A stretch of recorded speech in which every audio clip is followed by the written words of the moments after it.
Imagine walking into a marketplace and paying for your dinner with a handful of seeds. Not gold coins, not silver.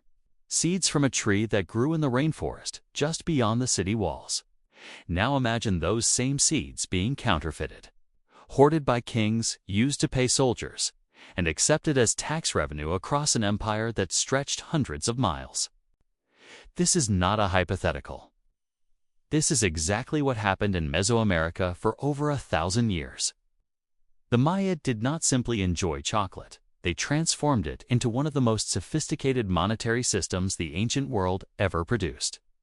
To understand how this happened, we need to travel back to the lowland jungles of what is now Guatemala, Belize, and southern Mexico, roughly 2,000 years ago.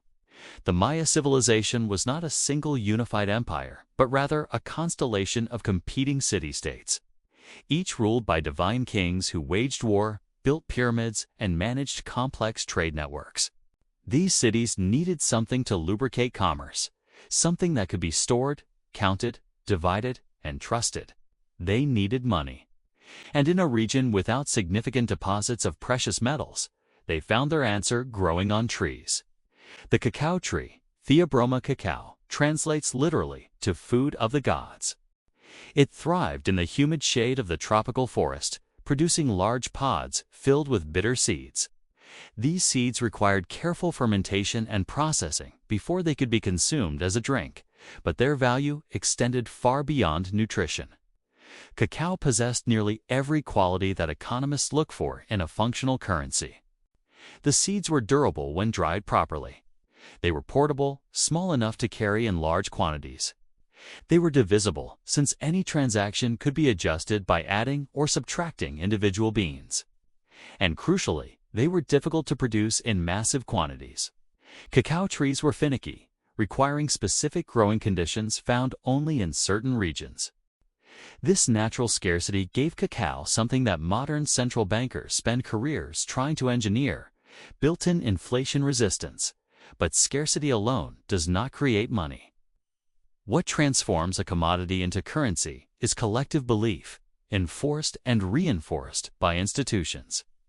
Here is where Maya political power enters the story.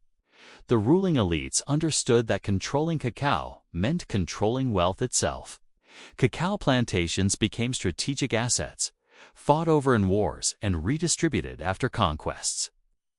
Victorious kings demanded tribute in cacao beans, creating a constant flow of currency toward political centers. This was not accidental. By requiring taxes and tribute in cacao, rulers guaranteed permanent demand for the currency they controlled. Sound familiar? This is precisely how modern governments sustain demand for their fiat currencies, by requiring taxes to be paid in the national money.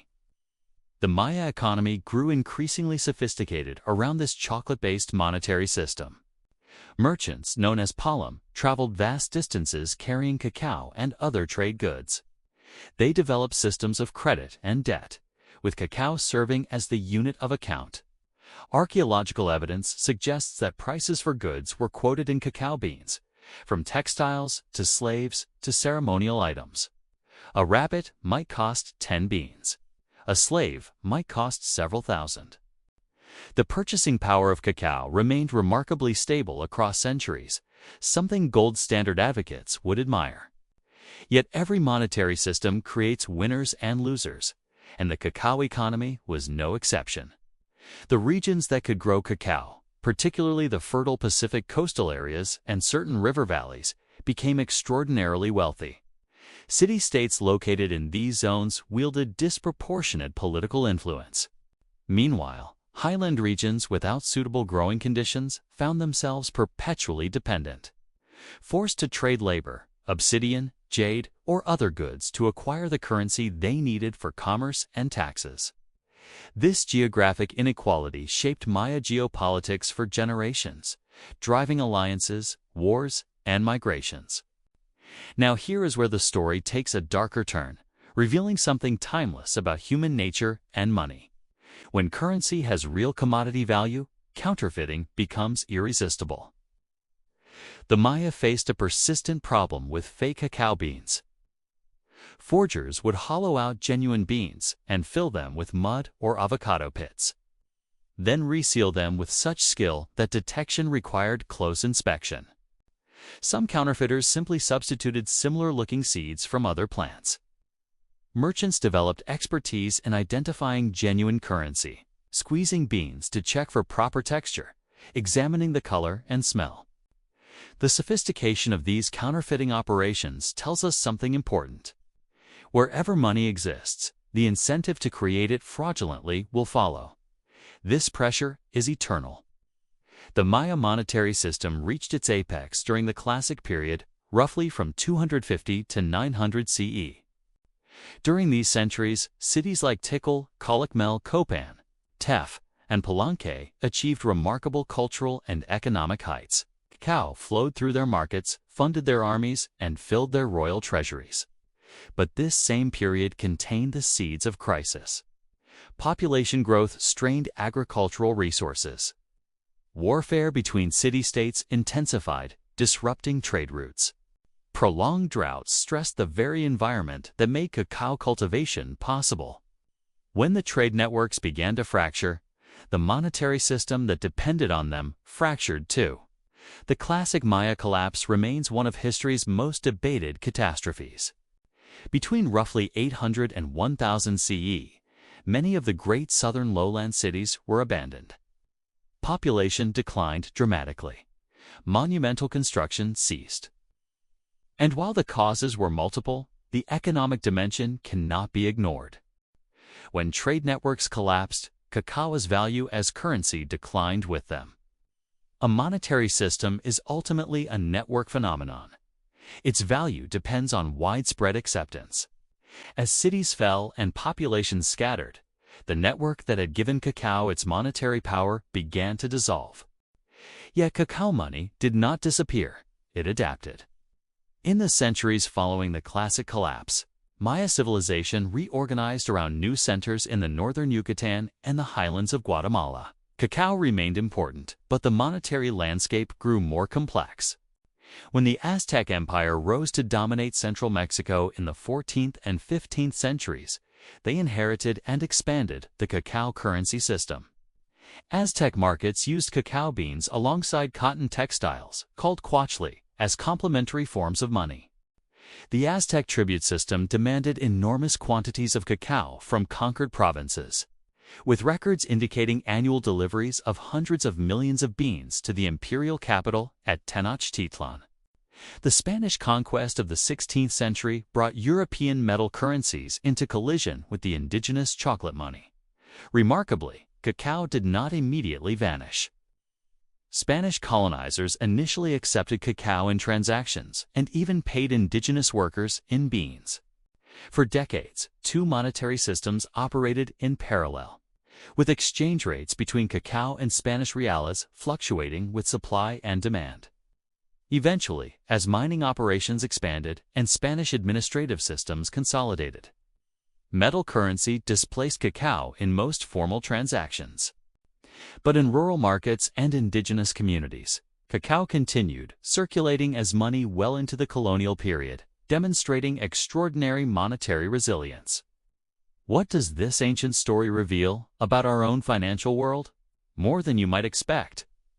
Consider that cacao money emerged organically from trade, then became institutionalized through political power. Consider that its value depended on collective trust maintained through verifiable scarcity and social convention. Consider that it faced counterfeiting, inequality, and systemic crisis. Every one of these dynamics appears in modern monetary systems, from the dollar to Bitcoin. The Maya could not have imagined cryptocurrencies, but they would have understood immediately the appeal of a currency with mathematically limited supply.